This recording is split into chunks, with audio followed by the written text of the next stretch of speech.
नमस्कार मित्रांनो, मी उदय लाड पुन्हा एकदा स्वागत करतो आपल्या सर्वांचं आवडत्या YouTube चॅनल शेती मित्रवर व्हिडिओ पाहणाऱ्या प्रत्येक शेतकरी मित्राचे आणि कास्तकार बांधवाचे आजच्या व्हिडिओमध्ये मनापासून खूप खूप स्वागत।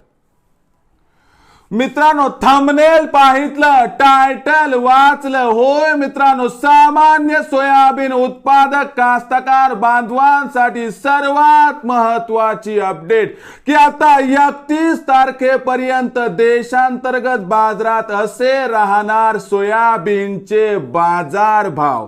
होय मित्रांनो, ही सध्याच्या कंडिशनची सर्वात महत्त्वाची अपडेट आहे की आता 31 तारखेपर्यंत देशांतर्गत बाजारात असे राहणार सोयाबीनचे बाजार भाव। मग अशा परिस्थितीमध्ये तुमच्या मनातला सर्वात महत्त्वाचा सवाल की अखेर 31 तारखेपर्यंत देशांतर्गत बाजारात कसे राहणार सोयाबीनचे बाजार भाव। होय मित्रांनो, हा तुमच्या मनातला सर्वात महत्त्वाचा सवाल आहे। हा माझ्या मनातील सर्वात महत्त्वाचा सवाल आहे। आज भारत वर्षातील प्रत्येक सामान्य सोयाबीन उत्पादक कास्तकार बांधव या ठिकाणी विचारत आहे की अखेर 31 तारखेपर्यंत देशांतर्गत बाजारात कसा राहणार या ठिकाणी सोयाबीनचा बाजार भाव। जर सध्याच्या सोयाबीनच्या बाजार भावाचा मागोसा घेतला तर देशांतर्गत बाजारात सोयाबीनचा बाजार भाव हा सध्याच्या कंडिशनला 4600 ते 4900 च्या दरम्यान दिसत आहे। मागच्या 2 ते 3 दिवसांचा जर या ठिकाणी विचार केला तर सोयाबीनच्या बाजार भावात या ठिकाणी आपल्याला 100 रुपयांची तेजी दिसत आहे।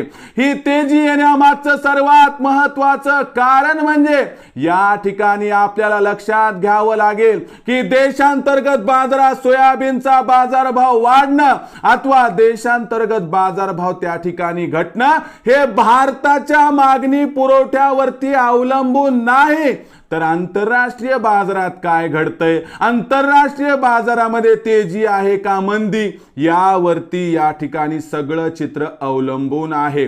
जर आंतरराष्ट्रीय बाजाराचा या ठिकाणी आपण विचार केला तर ब्राझील मध्ये पाऊस कमी झालाय आणि ब्राझील मध्ये सोयाबीन उत्पादन घटीची शक्यता आहे।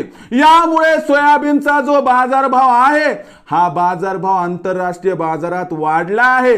तब्बल मागच्या 3 ते 5 दिवसात 4% वाढ बाजारभावात आली आहे आणि कुठेतरी याचाच सकारात्मक परिणाम हा आपल्याला देशांतर्गत बाजारात दिसू शकतो आणि यामुळे 100 रुपयाची तेजी आली आहे आणि आणखीन तेजी येण्याची शक्यता आहे। म्हणूनच मित्रांनो, 31 तारखेपर्यंत आता देशांतर्गत बाजारात जो सोयाबीनचा बाजारभाव आहे हा या ठिकाणी आपल्याला वाढताना दिसणार आहे आणि 31 तारखेपर्यंत सोयाबीनची बाजारभाव पातळी आपल्याला 5000 च्या वर जाताना 100% दिसणार आहे। मग बाजारभाव पातळी 31 तारखेपर्यंत कशी राहणार तर 31 डिसेंबर पर्यंत देशांतर्गत बाजारात सोयाबीनचा बाजारभाव हा 4800 ते 5200 च्या दरम्यान या ठिकाणी राहणार आहे। मग या बाजारभाव पातळीचा जर आपण विचार केला तर कोणत्या भावावर सोयाबीनची विक्री करायची तर लक्षात घ्या, जास्त लोभ ठेवायचा नाही। सोयाबीनचा बाजारभाव जसा 5000 च्या वर आला तिथं 25% सोयाबीनची विक्री करा। बाकी शिल्लक असणारं सोयाबीन येणाऱ्या तेजीसाठी रोखून ठेवा, ज्यामुळे प्रत्येक तेजीवरती जर तिथून पुढे आपण केली टप्प्याटप्प्यानं सोयाबीनची विक्री तर आपला होत राहील या ठिकाणी 100% फायदा। मग भविष्यात देशांतर्गत बाजारात कसा राहणार सोयाबीनचा बाजारभाव याबद्दल अचूक माहिती प्राप्त करण्यासाठी पाहत रहा आवडतं YouTube चॅनल शेती मित्र।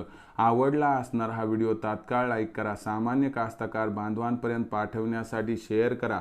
YouTubeवर व्हिडिओ पाहत असाल तर नक्की चॅनलला सबस्क्राईब करून नोटिफिकेशन बेलला ऑल करा। फेसबुकवर पाहत असाल तर फेसबुक पेज शेती मित्र उदय लाड याला लाईक आणि फॉलो करा। तर मित्रांनो, अशाच एका नवीन व्हिडिओसह मी आपला मित्र उदय लाड आपल्या सर्वांच्या आवडत्या YouTube चॅनल शेती मित्रवर मिळत राहील। तोपर्यंत माझ्या प्रत्येक शेतकरी मित्राचे आणि कास्तकार बांधवाच्या आजच्या व्हिडिओमध्ये मनापासून खूप खूप आभार।